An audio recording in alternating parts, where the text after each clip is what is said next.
Bing boing bing. Everybody has a story to tell with Toddy One Skip.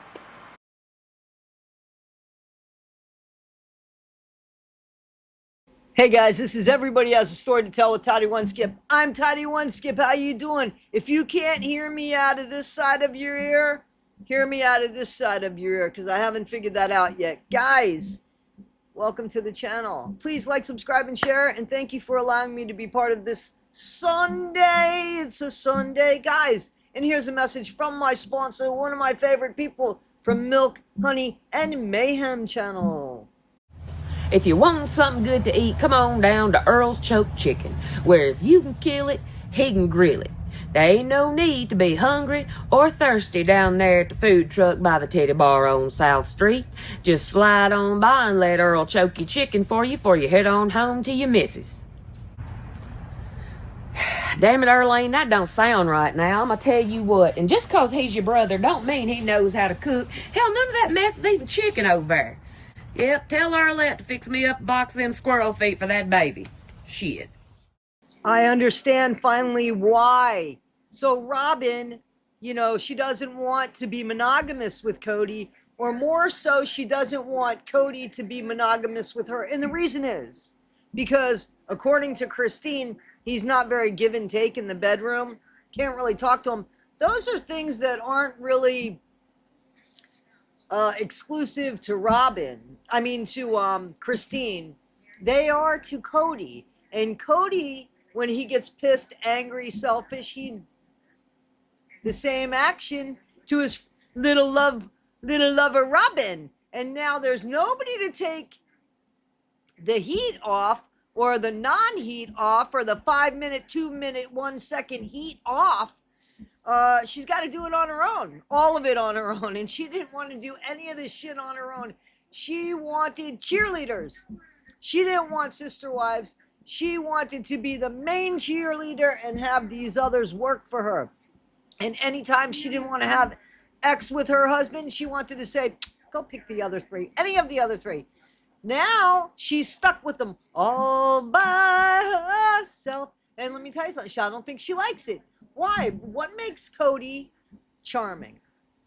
What makes Cody special? I think Robyn honestly believed this is my soul mate. I think a soul. But then, after almost 2 decades of being with him, not so much. My soul has changed a little bit. Soulmate at that time. I love him.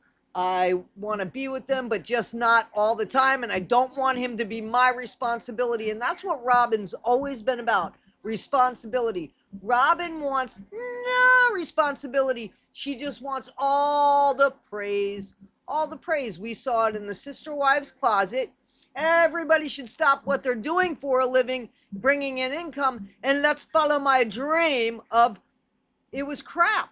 It was crap. You wanted control over everything, had no business experience about anything, and wanted to put it upon these women who were bringing in income that would soon, very soon, buy you $1 million home. Now, Robyn, did you not get what you wanted? Because I kind of think you did. I kind of think you played Cody, and I think that you did love him, and I think that you do love him. Let's be fair. I think some of your tears are fake. Most of your tears, almost all of your tears that you're not tearing are fake. But I think you really did love him. I think you were in love with him. I think it's taken you a while to love him. Now I think you love him. Some days I think you even tolerate him nicely and shit. I really do. But I'm not sure that you're in love with him. I'm not sure that you want to be, again, responsible for him, for the marriage, for everything. 2 kids you're going to raise again. You didn't raise any of them by yourself at all anyway. So maybe after these 2, I forget how old these 2 are. And then you got 2 grown ones that are living in the house that at one time he said, once they're 18, give them their keys and let them go. How do you think that reflects now? What do you think about that history now? How do you think that looks? Go back in time? Not too good. Not too good. So, are we pissed off? Yes, we are. Why are we pissed off? Because You see, you're getting all you deserve. You're still crying about what you deserve. You're making the story sound different when neither one of you are owning up to saying, at this time, when we met, we were breaking the rules left and right, and we knew it, and neither one of us wanted to tell the other person. And you know what? In all fairness, Robyn, Cody did first, not you, because you still were trying to make Mary hang on. Hang on, Mary, don't go, Mary, don't go, oh, don't. And there was no hope. And he kept telling you there was no hope. And I remember he even said to you, Robyn, you made me promise you that if I ever felt this way about you, you wouldn't make me do this. So here he was sharing how he felt. And this woman just never said, honey, if you don't feel that way and this makes you so unhappy, maybe this isn't something we need to do. Maybe we ought to just sit down and talk to people. Robyn, you never took responsibility for that. And he's had those talks with you. That's how we know you knew that it was over, because he's told you. So, you know, the fact that you just wanted to hang on to his man, you just couldn't hang on to Christine. She didn't trust you. She wasn't close to you. She already resented you for what you got on your honeymoon, and she didn't. Pregnant. I think she was pregnant, right? Yep. Mm-hmm. And how Cody didn't go to her daughter's surgery, but stayed at home with you and your kids, right? But he wouldn't have done that. And clearly something happened where he did something for his kids with, listen, there's a shit show here. It's bad. It's really bad. But when you're called out on it, pay attention to it, because now you know better, and you just own it up. You own up to it. And that's not what neither one of you guys are going to do, because you're not grown-ups. You're just silly kids that are acting like morons. You know why? Because you're not silly kids. You really are grown-ups. You are people with experience in this world and know exactly what you don't want to do and only what you do want to do. And that's a huge problem. And you're bringing children into your world that are behaving like that. And I think that that's kind of messed up. And I think that in front of the whole world, or however many people are watching this, not this, but however many people are watching Sister Wives, it is not a good look. So you should even break up with dignity. You should even hold yourself with dignity. I heard, I haven't seen, but I heard that the opening, you have put so much into your guys' relationship, and Robyn has never taken responsibility and said, or compassion or empathy or anything, and said, well, I've been there. I've been there. I don't want that. I know that I wouldn't want that to happen to me, so let me pay attention. That was why you didn't want Cody to talk about your wedding dress. Remember, he knew about your wedding dress? You didn't want him to say anything because you knew it was going to piss him off. Why? Because you knew it was wrong. You knew it was wrong. So you got to be held accountable for what if you're going to be a sister wife, you're supposed to have their back too. Yes, no, what?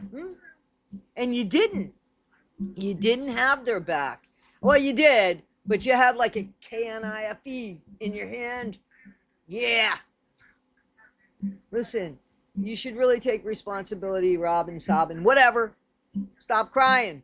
Stop those crocodile tears. Listen, you should really take responsibility and say, I could have handled it better. We should have come to the table and said, listen, we're finding ourselves in a situation we didn't know about, but in all fairness, no, you wanted these bitches to work for you because you thought that they were bitches. And they showed you something, huh? Each of these women are strong, independent, beautiful women that the public really, really likes. And you want to ask yourself why or blame them for that? It's because of their behavior. Whether they liked each other or not, they had each other's back. Janelle is not a big fan of Mary's, apparently, but she reached out to her and said, listen, I don't think there's a truth going on here. There's something, you know what I mean? So you didn't have any of that. As a matter of fact, you had the complete opposite. It was all about you, Robyn. So the fact that you don't like what it looks like, that's all on you. And the fact that you keep continuing it, it's all on you. The fact that you let them almost like shove the faces of the ex-wives into the dirt because of what you guys have, when you could have done that, but with respect. Listen, we're older now. Listen, I understand the mistakes. Not, I haven't done anything. I haven't done. Come on, guys. Again, a message from my sponsor, my dear friend at Milk, Honey, and Mayhem on YouTube, guys. My friend Jamie. Welcome to the Moose Knuckle Lounge, where the drinks are cheap, the music's loud, and the knuckles always tight. Now here at the Moose Knuckle, we've got homebrew straight out of Jamina Babina's bathtub, a pool table that ain't been level since 1992, and wings so greasy you think you got Lil Bree's hair in your mouth. Jimmy Bobby, that ain't nice. Well, hell now, it's still cleaner than Gypsy Rose's house. Come on down and slide into the busiest moose knuckle in town. The Moose Knuckle Lounge, where we stay tight all night. This is Everybody Has a Story to Tell with Toddy One Skip. This is Robyn's. Don't let it be yours.